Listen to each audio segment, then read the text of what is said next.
السلام عليكم ورحمة الله وبركاته. إن الحمد لله نحمده ونستعينه ونستهديه ونستغفره ونعوذ بالله من شرور أنفسنا ومن سيئات أعمالنا.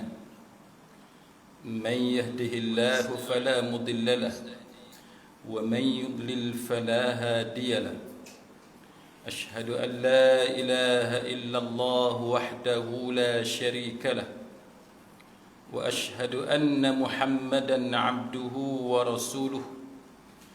اللهم صل وسلم على محمد وعلى آله وصحبه والتابعين بإحسان إلى يوم الدين. أما بعد. Rabbi syarah li sadri, wahai Tuhanku, lapangkanlah dadaku ini, wa yassir li amri, dan permudahkanlah urusanku, wahlul 'uqdatam min lisani, dan uraikanlah kekeluhan lidahku, yafqahu qawli, supaya mereka memahami kata-kataku ini. Rabbi zidni ilma, wahai Tuhanku, tambahkanlah ilmu kepadaku. Allahumma faqihna fid din, ya Allah, kurniakan kepada kami kefahaman tentang agama. Wa 'allimna at-ta'wil, dan ajarkanlah kepada kami kefahaman mengenai Al-Quran. Wahdinas siratal mustaqim, dan tunjukkan kepada kami jalan Engkau, jalan yang lurus. Amin ya rabbal alamin. Saudara-saudari muslimin muslimat, mudah-mudahan kita semua pada malam ini dirahmati dan diberkati oleh Allah Subhanahu wa taala. Malam ni kita akan bicarakan pada muka surat 194, iaitu menampar, menumbuk, memukul dan memaki. Menampar, menumbuk, memukul dan memaki. Cuma malam ni saya akan fokus lebih kepada menampar, khususnya menampar pada wajah.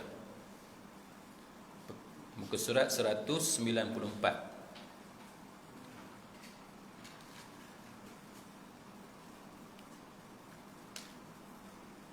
Boleh ada kan? Ada. Seseorang yang menampar atau menumbuk atau memukul atau memaki seseorang yang lain harus dikenakan hukuman qisas ke atas mereka yang melakukan perkara-perkara itu sebagaimana yang dilakukannya ke atas mangsanya. Jadi siapa yang tampar, tumbuk mangsa dia, ataupun pukul mangsa dia, ataupun memaki seseorang yang lain, maka dikenakan hukuman qisas, mana hukuman balasan yang sama ke atas mereka yang melakukan perkara sedemikian, sebagaimana yang dilakukan ke atas mangsa dia. Baik, hukuman ini adalah berdalilkan kepada firman Allah Ta'ala sebagaimana yang berikut. Yang pertamanya ialah firman Allah Ta'ala dalam surah Al-Baqarah ayat 194. A'udzu billahi minasy syaithanir rajim. Faman i'tada 'alaikum fa'tadu 'alaihi bimithli ma i'tada 'alaikum. Maka sesiapa yang melakukan pencerobohan terhadap kamu, maka balaslah pencerobohannya itu seimbang dengan pencerobohan yang dilakukannya kepada kamu. Itu dalil yang pertama. Mana sesiapa yang melakukan pencerobohan, yang melakukan perkara yang melampaui batas, faman i'tada 'alaikum. Itu maksud dia. Faman i'tada 'alaikum, sesiapa yang melakukan perkara yang melampaui batas ke atas kamu ataupun melakukan pencerobohan ke atas kamu. Maka dalam surah Baqarah ayat 194 ini Allah Ta'ala kata fa'tadu 'alaihi bimithli ma 'atada 'alaikum. Maka balaslah tindakan dia yang melampaui batas itu ataupun pencerobohannya itu seimbang dengan pencerobohan yang dilakukannya ke atas kamu. Jadi ini menjadi nas bahawa kalau orang tu maki kita, kita boleh maki dia balik. Kan? Kalau dia pukul kita, kita boleh pukul dia balik. Kalau dia tampar kita, kita boleh tampar dia balik. Cuma kita kena pastikan bahawa apa yang kita buat itu seimbang, benda yang sama. Tak boleh lebih sikit pun. Tak boleh lebih. Jadi sebab tu bila kita nak balas, kita kena pastikan bahawa bila kita balas itu jangan terlebih. Bila kita terlebih bermakna kita telah buat zalim kepada orang itu. Walaupun dia penjenayah, walaupun dia buat jahat kepada kita, tapi kita dilarang daripada mengenakan balasan yang lebih teruk daripada apa yang dia buat ke atas kita. Itu dalil yang pertama dalam surah Al-Baqarah ayat 194. Yang keduanya ialah firman Allah Ta'ala dalam surah Asy-Syura ayat yang ke-40. Firman Allah Ta'ala, wa jazaa'u sayyi'atin sayyi'atun mithluha faman 'afa wa aslaha fa ajruhu 'ala Allah innahu la yuhibbul zalimin. Dan jikalau kamu hendak membalas, maka balasan sesuatu kejahatan ialah kejahatan yang bersamaan dengannya. Dalam pada itu, sesiapa yang memaafkan kejahatan orang dan berbuat baik kepadanya, maka pahalanya tetap dijamin oleh Allah Subhanahu wa taala dengan diberikan balasan yang sebaik-baiknya. Sesungguhnya Allah Ta'ala tidak suka kepada orang-orang yang berlaku zalim. Baik. Ayat yang kedua ini dalam surah Asy-Syura, Allah Ta'ala sebut kalau kita nak balas, maka kita kena pastikan bahawa balasan yang kita kenakan itu benda yang sama. Benda yang sama. Kalau dia guna senjata, senjata yang sama. Berapa kali dia pukul kita, maka kita pukul dia dengan kadar yang sama. Berapa kali dengan bilangan yang sama. Dan begitulah seterusnya. Dia pukul kita kuat macam mana, maka kuat kekuatan yang sama. Tak boleh terlebih. Terkurang tak apa, terlebih tu yang tak boleh.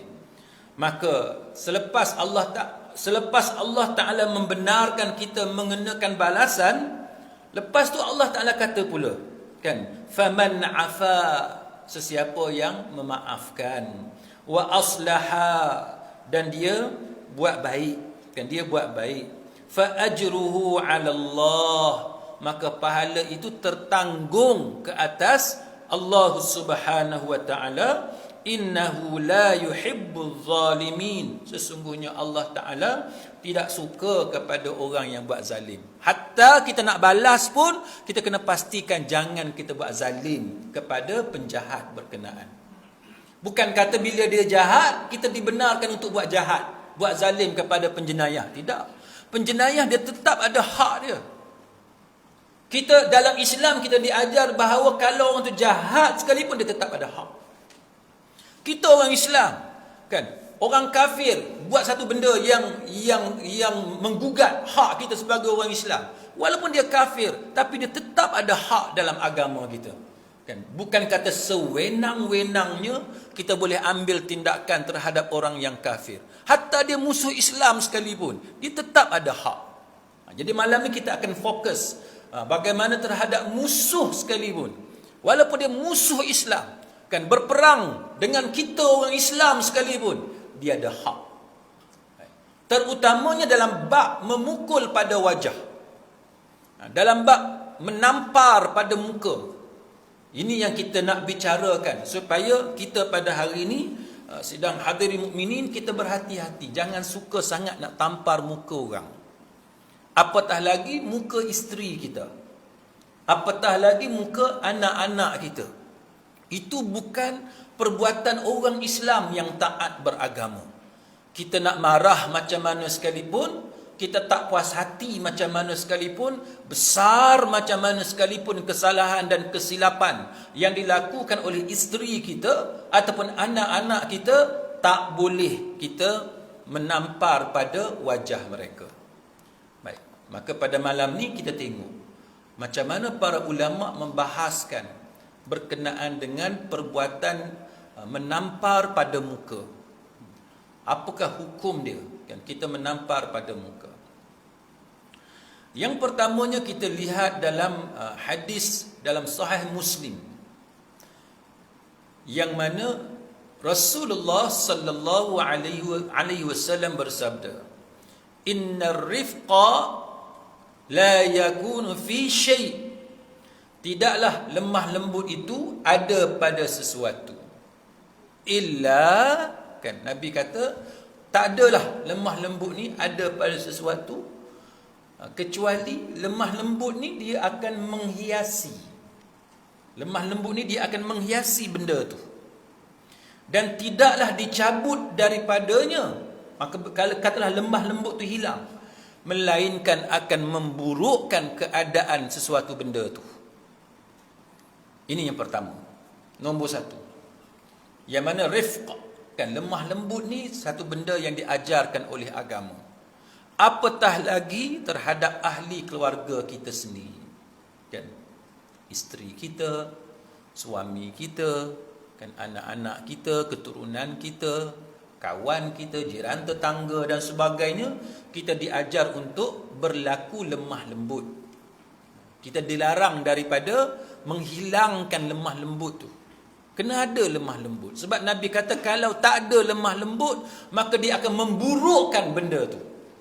Maksudnya kalau lemah lembut tu tak ada pada diri kita, maka dia akan memburukkan kita. Jadi lemah lembut ni penting. Itu yang diajarkan oleh Nabi kepada kita. Maka ketika mensyarahkan hadis ni dalam Sahih Muslim, maka antara ulama yang mensyarahkan hadis ni adalah Al-Imam An-Nawawi rahimahullahu ta'ala. Dalam syarah An-Nawawi ala Muslim, apa kata Imam Nawawi berkenaan dengan hadis ni? Dia kata, fadlur rifq wal hathu ala takhalluqi wa dhammul unfi wal rifqu sababu kulli khair. Imam Nawawi kata fadlur rifqi, yang kata keutamaan, fadilat, kelebihan lemah lembut ni, kan apa dia? Dia adalah galakan, kan? Galakan, motivasi kepada kita supaya kita berakhlak dengan akhlak yang baik, dengan akhlak yang mulia. Dan juga menunjukkan tercelanya tindakan menggunakan kekerasan. Menggunakan kekerasan ni benda yang tercela. Sebab tu dalam ayat Quran yang kita baca tadi tuan-tuan, walaupun peringkat mula-mula tu Allah Ta'ala membenarkan, Allah Ta'ala benarkan kita balas. Allah Ta'ala izinkan kita balas. Tapi selepas Allah Ta'ala membenarkan kita mengenakan balasan yang sama, selepas tu Allah Ta'ala kata memaafkan tu lebih baik. Orang buat jahat kepada kita, tapi lebih baik kita memaafkan dia. Hatta Allah Ta'ala sebut, buat baik pula kepada orang yang buat jahat kepada kita. Itu lebih baik. Padahal dia buat jahat kepada kita. Kita ikut hati kita, kita nak ganyang ya, orang lagu ni kan. Kita geram orang yang buat jahat dekat kita ni.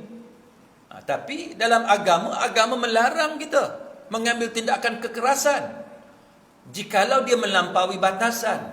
Tapi kalau nak balas dengan balasan yang sama, tak apa. Tapi kena pastikan dia sama.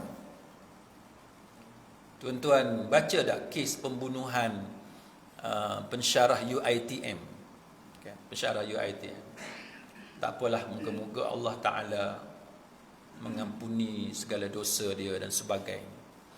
Cuma saya malam ni nak cerita kepada tuan-tuan supaya kita ambil pelajaran. Kalau tuan-tuan ikuti perbicaraan tersebut, tuan-tuan akan dapati bagaimana antara motif pembunuhan itu kerana balas dendam, cemburu. Katanya, kalau ikut dakwaan itu, saksi itu, yang perempuan yang kata kena kacau tu, dia kata pensyarah itu adalah pensyarah dia, bekas pensyarah dia. Jadi dia kata bahawa pensyarah dia itu, mangsa yang dibunuh itu kacau dia sewaktu dia bekerja di kelab. So waktu dia bekerja di kelab, sedangkan boyfriend dia tak benarkan dia bekerja di kelab tu sebab takut lelaki kacau dia. Tuan-tuan, ni nombor satu yang saya nak sebut dekat tuan-tuan. Kita sebagai orang Islam, kita sebagai seorang yang mendakwa kita beriman kepada Allah, tempat-tempat yang macam tu bukan tempat yang sesuai untuk kita. Bukan tempat yang sesuai.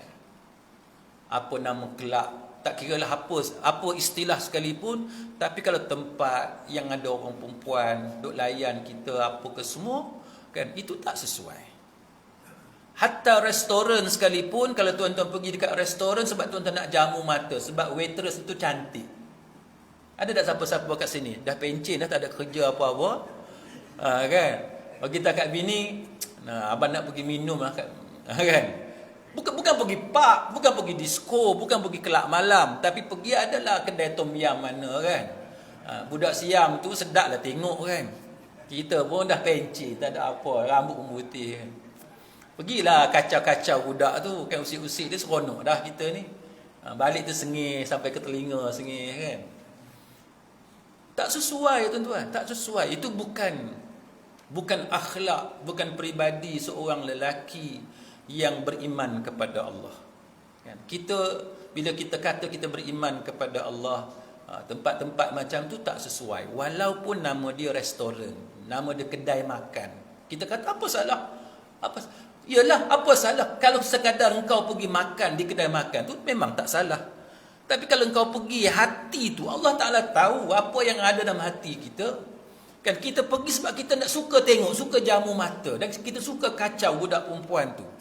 Yang taraf dia taraf anak dara kita, taraf dia taraf cucu kita sebagai contoh. Maka itu perbuatan yang tidak selayaknya dilakukan oleh seorang lelaki yang beriman kepada Allah dan Rasul.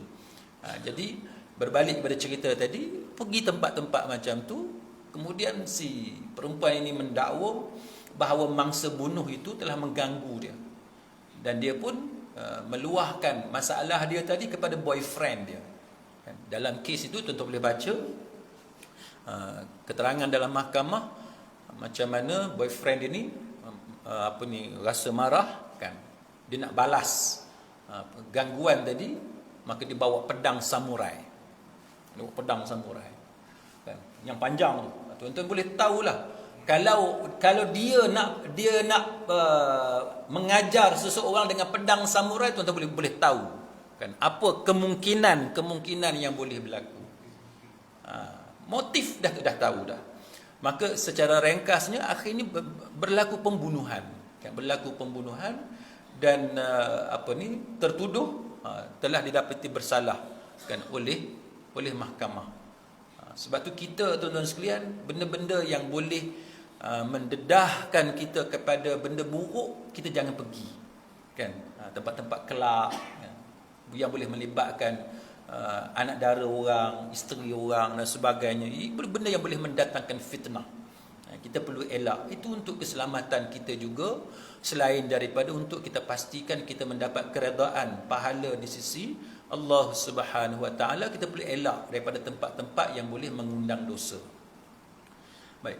Maka dengan sebab itu Al-Imam An-Nawawi rahimahullahu taala dia kata warifqu sababu kulli khair. Dia kata kerana lemah lembut itu adalah sebab kepada datangnya kebaikan kepada kita. Jadi kita buat baik itu, dia jadi sebab kebaikan itu datang kepada kita. Lemah lembut tadi, kita lemah lembut dengan isteri kita, kita lemah lembut dengan suami kita lemah lembut dengan anak-anak kita, ahli keluarga, dengan sahabat kita, dengan jiran tetangga kita. Itu menjadi sebab punca kepada kebaikan datang kepada kita. Daripada kita duk berkasar dengan orang, kita berkeras dengan orang, duk maki hamun orang, itu akan menjauhkan kebaikan daripada kita. Jadi itu penting, kan, kita ni berbuat baik. Maka apabila orang buat jahat kepada kita, bukan sekadar kita maafkan dia, tapi kita buat baik kepada orang yang buat jahat kepada kita, itu lebih disukai oleh Allah Subhanahu Wa Taala berbanding dengan kita balas perbuatan tersebut. Tapi bukanlah semua benda kita boleh maafkan, kan. Ada juga keadaan di mana mengenakan balasan tu lebih baik, terutamanya untuk mencegah kejahatan tu daripada berterusan, kan. Ada penjahat, Kalau kita maafkan dia, dia lagi seronok. Dia buat jahat kat orang ni, orang tu maafkan dia. Lepas tu dia buat jahat kat orang ni, orang ni maafkan dia. Dia 10 kali buat jahat, tak ada tindakan apa-apa, maka dia bermaharaja lela. Itu pun tak boleh. Maka perlu ada tindakan. Kan? Pihak polis perlu tangkap dia. Kan? Perlu dibawa, dihadapkan ke mahkamah dan dihukum dia untuk memastikan bahawa kejahatan yang dilakukan kepada orang lain dapat dicegah. Jadi kena tengok keadaan lah. Bukan semua kita maafkan. Kalau nampak macam maafkan tu lebih baik, maka kita maafkan. Kalau memaafkan itu mendatangkan keburukan, tak boleh maafkan. Biarlah undang-undang berperanan sebagaimana yang sepatutnya. Baik. Kemudian, kalau kita tengok di dalam tulisan-tulisan para ulama, antaranya apa yang disebut oleh Syekh Ubaidullah bin Muhammad Abdus Salam Al-Mubarakfuri, kan? Bila dia mengulas tentang hadis yang terdapat dalam Sunan Abi Daud berkenaan dengan perintah Nabi sallallahu alaihi wasallam supaya kita menyuruh anak kita sembahyang apabila mencapai usia 7 tahun. Lepas tu Nabi kata kalau sampai umur 10 tahun, kalau dia masih tak mau sembahyang, pukul dia. Apa kata Syekh Ubaidullah bin Muhammad Abdus Salam Al-Mubarakfuri? Yang kata darban, pukul tu pukul yang macam mana? Darban, pukul hak macam mana? Adakah boleh kita pukul dia sampai dia lebam? Pukul dia sampai berdarah? Dia tak mau sembahyang, kita tampar muka dia? Adakah boleh? Anak kita tak mau sembahyang, kita tumbuk muka dia? Adakah itu yang dimaksudkan? Maka berkata Syekh Ubaidullah bin Muhammad Abdus Salam Al-Mubarakfuri, dia kata iaitu pukulan yang tidak keras. Pukulan yang tidak keras, yang tidak kejam. Jangan buat zalim bila pukul. Dengan cara yang bagaimana? Dengan cara menjauhkan daripada bahagian muka. Jauhkan daripada bahagian muka. Anak tak semayang ni tuan-tuan. Anak tak mau semayang.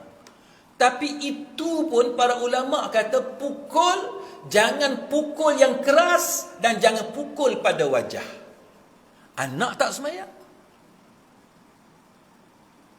Suami hari ni dia tampar bini dia, kan? Pasal apa? Alasan apa? Bini dia ada skandal dengan orang tu. Bini dia ada WhatsApp dengan orang ni apa semua. Dia kata celaka punya betina, dia tampar muka bini dia. Tuan-tuan, anak tak semayang. Anak tak semayang ni. Tak semayang ni tuan-tuan, kesalahan besar. Cuma budak ni budak kecil lagi lah. Tapi tak semayang ni benda yang besar dalam agama. Tapi walaupun anak tak semayang, Islam tetap melarang kita memukul pada wajah. Keadaan yang sama. Kita nak marah macam mana sekalipun kepada seseorang, kita tak puas hati dengan isteri kita ke, dengan anak kita ke, dengan jiran ke, tumbuk atau tampar pada wajah, pada muka, tak dibenarkan dalam agama. Walaupun sebab kepada tampar itu betul. Sebab apa? Sebab dia tak semayang. Sebab apa? Sebab dia curang. Isteri kita curang. Sebab apa? Sebab begitu begini. Sah. Tetapi cara pukul tak boleh pada wajah. Tampar pada muka tu tak boleh. Berkata Syekh Abdul Muhsin Al-Abbad, dia kata apa? Dia kata pukulan yang tidak keras, pukulan yang bermanfaat untuknya, untuk anak tu, tetapi tidak membahayakan kepada si anak, bermanfaat dalam usaha kita memberi peringatan kepada dia, sekadar untuk membuat dia rasa takut jikalau tidak menunaikan sembahyang, dan sebagai cara supaya dia dapat mengawal dirinya, dan bukanlah pukulan yang menyebabkan bahaya kepada tubuh badan dia ataupun fizikal dia.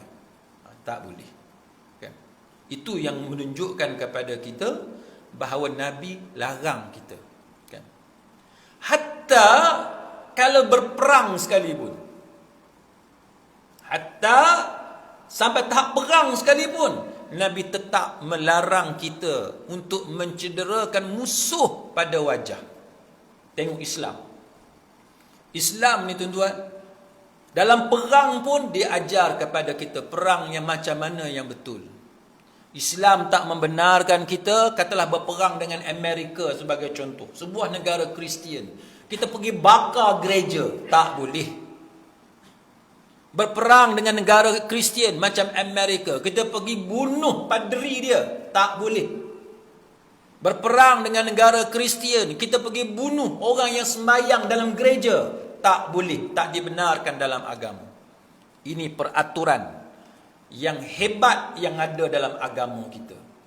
Dengan musuh pun kita dianjurkan untuk berlaku baik kepada mereka. Nak bunuh, jangan pukul pada wajah. Jangan mencederakan wajah dia. Cuma yang ni ada khilaf di kalangan para ulama. Sebab apa? Sebab dalam peristiwa Urainah, kan, puak Urainiyun, dia ni, mereka ni masuk Islam. Mereka ni datang ke Madinah. Sebab Madinah ni cuaca dia tahulah, macam kita pun, kita sampai di Madinah, kat Mekah apa semua ni, kan, tak sesuai dengan kita. Kita orang Melayu duduk di Kedah ni, tiba-tiba kita pergi tempat macam Madinah, kan, dengan padang pasir dia, dengan suhu dia, cuaca dia, ada kalau time sejuk-sejuk yang macam tu, dengan habuk apa semua, jadi dia menjejaskan kesihatan kita. Jadi puak Urainiyun, puak Urainah ni, dia sampai di Madinah dia sakit. Lalu Nabi SAW mengajar kepada mereka supaya minum susu unta. Unta tu unta zakat. Jadi minum susu unta tu campur dengan air kencing unta. Tapi yang tu pun ada khilaf juga di kalangan para ulama. Ulama Hanabilah mengatakan bahawa itu bukti bahawa air kencing unta tu halal untuk diminum. Tapi dia ulama mazhab Syafi'i mengatakan bahawa air kencing unta tetap najis. Cuma itu menunjukkan bahawa bila darurat, kita boleh berubat dengan benda yang najis sekalipun, kalau kita tak ada pilihan. Itu adalah pendapat yang ada dalam mazhab Syafi'i. Tapi tak apalah, itu perbezaan pendapat di antara mazhab. Tetapi yang penting yang saya nak cerita kepada tuan-tuan, bila dia beri minum kepada mereka air susu unta yang dicampur dengan air kencing unta, itu sembuh. Puak ni, orang Niyu ni sembuh. Bila sembuh, kan, mereka ni masuk Islam, Lepas tu tak pasal-pasal mereka ni pergi bunuh. Jenis orang jahat. Nabi dah bagi tahu kat dia cara rawatan semua, dia orang ni sembuh. Tapi jenis manusia jenis tak kenang budi, mereka pergi bunuh pengembala yang duk jaga unta zakat tadi. Dan dia bawa lari. Dan dia bunuh dengan pembunuhan yang kejam ke atas penggembala tadi, yang tukang jaga tadi. Maka apa yang berlaku?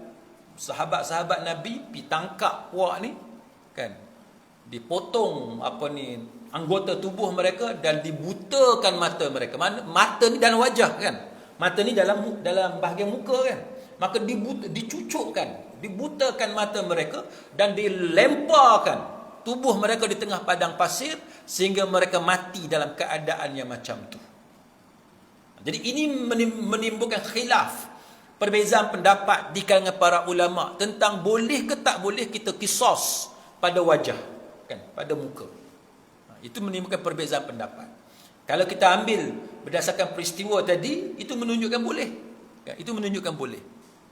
Tapi sebahagian ulama yang tidak bersetuju, mereka mengatakan bahawa itu khususiyah hanya untuk kes itu sahaja bagi Nabi SAW, dan kita tak boleh mencontohi perbuatan itu. Itu khususiyah untuk Nabi sahaja. Wallahu a'lam. Tapi itu perbezaan pendapat di kalangan para ulama. Baik. Maka hadis ini juga, tuan-tuan, diulas oleh Imam Badruddin Al-Aini rahimahullahu ta'ala. Apa kata Imam Badruddin Al-Aini rahimahullahu ta'ala dalam Umdatul Qari?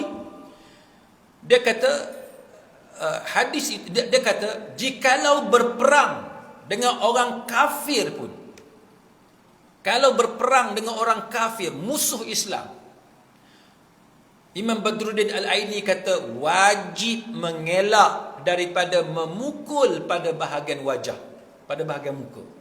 Sampai tahap tu, tuan-tuan, Islam melarang kita ni mengapa-apakan pada bahagian muka ni. Bahagian muka ni jangan sentuh.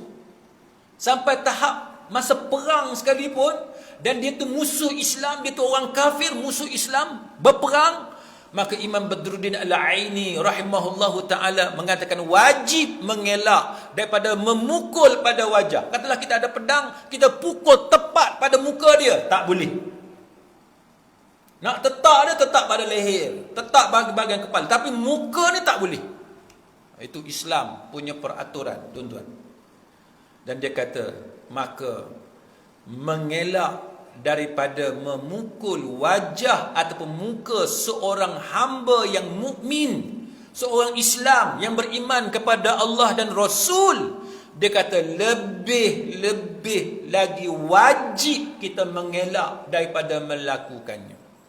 Kalaulah musuh Islam, orang kafir, masa perang pun tak boleh kita pukul pada muka dia. Dengan pedang pun tak boleh, dengan senjata pun tak boleh pada muka dia. Maka Imam Badruddin Al-Aini kata, apatah lagi kalau orang itu adalah orang Islam yang mukmin. Dia isteri kita, dia suami kita. Ada tak isteri tanpa muka suami? Ada. Oh, kena jugalah ni. Allah, kena juga. Apa isteri orang lunas ni, dia berani tanpa suami dia. Abang ni contohnya kan, dia nampak satu benda yang dia tak berkenan, dia tanpa muka suami dia. Kan? Suami pun sama, dia ada benda dia tak berkenan, dia tanpa muka isteri dia. Tanpa muka anak, tanpa muka kawan, tanpa muka jiran. Ingat kes bergaduh, tak apalah kita cerita kan. Kes bergaduh, tuan-tuan, biasalah orang bergaduh. Bagi dia bila boleh tampar tu dia puas hati. Apa dia? Bahagian mudah kena. Mungkin juga kan mudah kena. Tuan-tuan ingat kisah mendiang kapal Sing yang kata nak kena tampar tu kan. Pasal apa, dia menghina agung sultan masa tu. Kan? Ada satu hamba Allah ni, dia kan. Jadi tampar ni bukan ajaran Islam. Walaupun dia orang kafir, kita nak marah dekat dia sebab dia kafir sekalipun. Dia orang kafir, dia insult kan, dia menyakiti raja sekalipun. Dia menyakiti yang di Pertuan Agong sekalipun. Sebab apa? Sebab Islam kata kalau perang sekalipun dengan musuh Islam tak boleh ni bahagian wajah. Jadi katalah dia orang kafir, lalu dia mengucapkan kata-kata yang menyinggung kita orang Islam, tak boleh tampar dia. Itu benda yang dilarang dalam agama. Jadi kalau dengan orang yang bukan Islam, kalau dengan musuh Islam pun kita tak dibenarkan untuk mengapa-apakan muka dia. Cuba bayang, satu orang lelaki ataupun satu orang individu yang pergi tampar ahli keluarga dia yang beriman kepada Allah dan Rasul. Sebab tu kena mengelak, tuan-tuan. Saya bukanlah nak mendabik dada kan, tapi saya nak bagi galakkan dekat tuan-tuan. Na'udzubillah, bukanlah niat saya untuk mendabik dada, tapi saya nak bagi galakkan. Saya sendiri, tuan-tuan boleh tanya isteri saya, tuan-tuan boleh tanya anak-anak saya. Daripada kecil sampai dia orang dah dewasa sekarang ni, dah jadi anak teruna, jadi anak dara, tak pernah walaupun sekali tapak tangan saya ni hinggap ke muka mereka. Tak pernah. Kita nak marah macam mana sekalipun kepada anak kita, calm down dulu. Redakan dulu rasa nak marah apa semua. Kita rasa anak kita biadab ke, kita rasa anak kita tak cukup akhlak ke apa ke, okey, tenang dulu. Bagi reda dulu. Bila dah reda, bila dah kita dah sejuk, benda yang kita tak puas hati pasal anak kita, baru kita panggil. Dan pada masa tu kena ingat, jangan angkat tangan. Jangan angkat tangan. Jikalau kita sebagai seorang bapa boleh menjaga maruah anak kita, maka sepatutnya anak kita juga tahu menjaga maruah ayah atau ibu dia. Isteri saya pun, kita nak marah macam mana sekalipun, tak pernah saya memukul isteri saya, tak pernah. Tampar muka dia, tak pernah. Kan? Sebab bila kita belajar benda-benda yang macam ni, kan, alhamdulillah kita tahu benda-benda yang macam ni.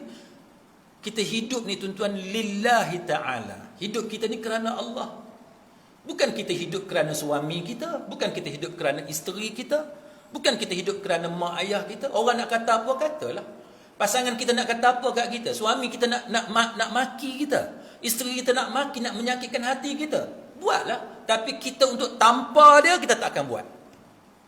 Pasal apa? Sebab kita hidup kerana Allah. Bukan kita hidup kerana pasangan kita. Hati kita sakit, tak apa. Kita hidup kerana Allah. Pasal apa aku tak tampar hang sekarang? Kerana Allah. Kan? Kerana Allah. Dan bila kita sebut, bila kita mengatakan bahawa kerana Allah, mudah-mudahan Allah Ta'ala bagi pahala kepada kita. Kerana kita mampu mengawal emosi. Kan? Kita mampu mengawal kemarahan kita.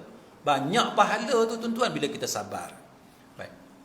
Imam Suyuti rahimahullahu ta'ala, dia kata wadzalika ikraman lahu wa li'annahu fi mahasin insan wa a'dahu latifah. Dia kata, dan perkara sedemikian, maknanya tak boleh tampar pada muka ni.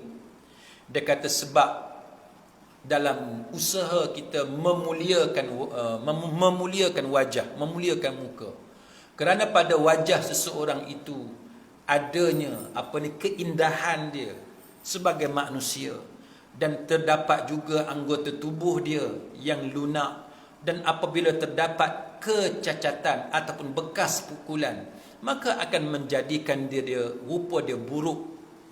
Cuba tuan-tuan bayang, saya nak pergi duk handle kes mahkamah, isteri-isteri yang kena pukul ni datang jumpa saya, lebam tuan-tuan, lebam. Ni kena tumbuk. Tuan-tuan bayang ni, kan? Orang kata pukul 5. Pukul 5. Ada suami tak cukup dia pukul dengan tu, dia pakai tu pukul 5 dia panggil, besi tu. Nak bagi betul-betul sakit punya. Tu kita tak cerita lagi yang buat undertaker apa semua macam Gusti tu. Dia tindih lah bini dia, dia lipat tangan, lipat kaki kawan tu, dia tarik tengkuk, macam-macam dia nak puas hati. Tuan-tuan, bila kita buat macam tu, itu setan. Syaitan dah masuk. Sebab tu saya kata, tuan-tuan nak marah apa sekalipun, tak kira lah suami nak marah pada isteri dia, isteri marah pada suami dia, kena cool dulu, kena sejuk dulu. Kan? Tenangkan dulu, selesai semua benda, dah hilang dah rasa nak marah tu, baru kita cakap elok-elok. Kan? Slow talk. Kan? Cakap elok-elok. Bila kita berbicara masa kita marah tu, setan tu ada. Jadi kita kena hindarkan benda-benda yang macam tu. Hidup kita ni kerana Allah tuan-tuan. Bukan kita nak lepaskan kemarahan kepada orang. Kita dapat apa? Puas hati. Tak puas hati juga. Duk geram situ. Maka lebih baik kita bagi tenang dulu, bagi sejuk dulu, baru kita bincang benda yang tak puas hati tadi. Itu cara yang betul. Dan perkara yang sama ditanya kepada Syekh Muhammad bin Saleh Al-Utsaimin rahimahullahu ta'ala tentang masalah pukul tadi. Apa dia jawab? Dia kata, persoalannya ialah terletak apakah dengan memukul seorang anak, nak pukul anak kita tu, dia jadi disiplin ke tidak? Budak tu jadi disiplin ataupun tidak? Maka dia kata, kalaulah memukul anak kita itu dapat mendisiplinkan dia, maka tidak boleh dipukul secara keras. Tengok. Kalau kita percaya, kita pukul dia, dia akan jadi baik. Itu pun Syekh Utsaimin kata apa? Jangan pukul dengan pukulan yang memudaratkan anak kita. Kita dah, selagi tak lebam, selagi tu kita pukul. Itu salah. Kan? Pukul sekadar untuk tunjuk kita marah di atas kesilapan yang dia buat. Sekadar itu. Bukannya nak tumbuk dia bagi sampai dia cedera, nak rotan sampai keluar isi, keluar air bisa apa semua. Itu bukan cara Islam. Jadi pukul bukan sampai tahap memudaratkan dia. Maka Syekh Utsaimin kata tak boleh juga pada muka dia. Walaupun kita percaya akan dapat mendisiplinkan dia, tapi muka jangan. Muka jangan.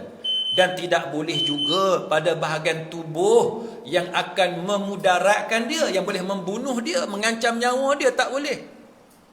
Anak lelaki kita tahu dah, tempat sensitif. Muka dah tampar dah tadi. Sepak pula bahagian kemaluan. Kan nak bagi puas hati kan. Tak boleh. Itu boleh memudaratkan dia. Sepak kemaluan dia. Tak boleh tuan-tuan. Tempat yang sangat sensitif. Tetapi pukullah, dia kata, Syekh Utsaimin kata, pukullah pada bahagian punggung. Ambil rotan punggung dia. Yang tu selamat. Tempat yang selamat. Tapi jangan duk hayun, pusing macam helikopter tu. Bukan dia ambil lajak. Ambil lajak dah. Jangan. Angkat sikit je, pak, pukul macam tu. Sekadar untuk zahirkan yang kita marah kepada dia. Ni dah angkat tu dia tinggi. Kan? Itu tak boleh tuan-tuan kan. Mencederakan dia. Ataupun memukul pada bahu dia. Boleh bahu. Kawasan bahu ni, dia tak adalah benda yang sensitif sangat. Tapi jangan kuat. Jangan kuat. Jangan sampai cedera. Kan? Ataupun yang seumpama dengannya, yang mana tidak memudaratkan dia. Memukul pada muka, Syekh Utsaimin kata, adalah satu kesalahan.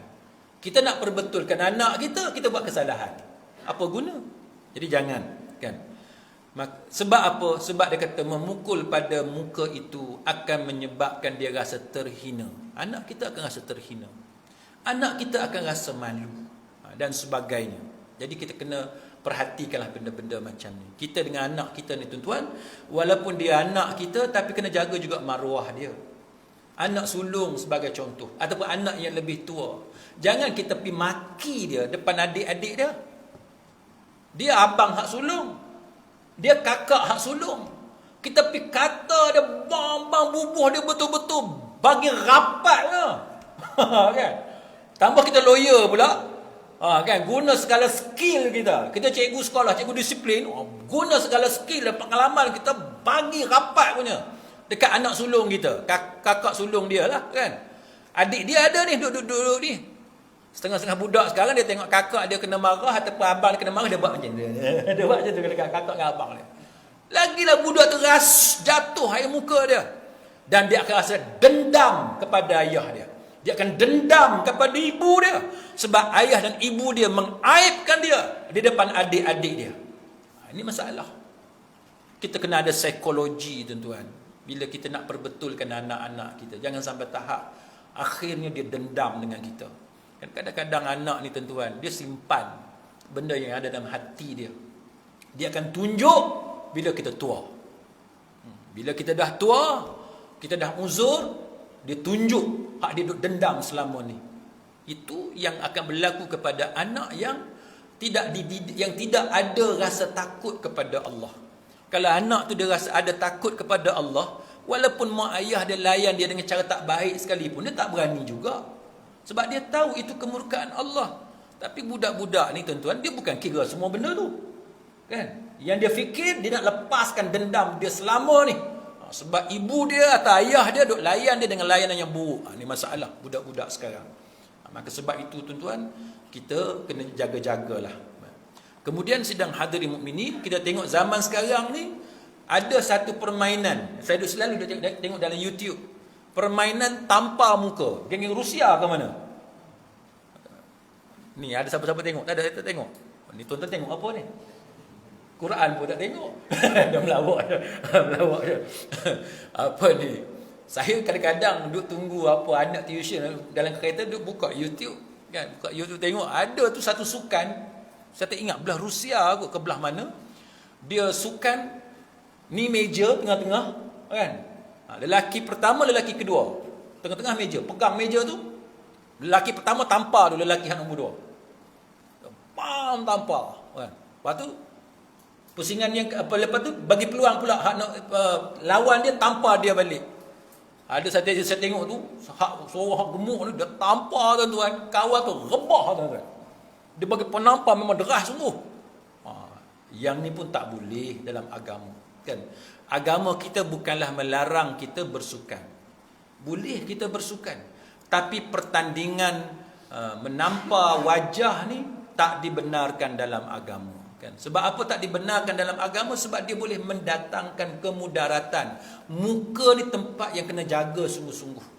Kan? Wala tulqu bi aidikum ila tahlukah. Jangan kamu campakkan diri kamu dalam kebinasaan dengan usaha kamu sendiri, kan, dengan tangan kamu sendiri, tak boleh.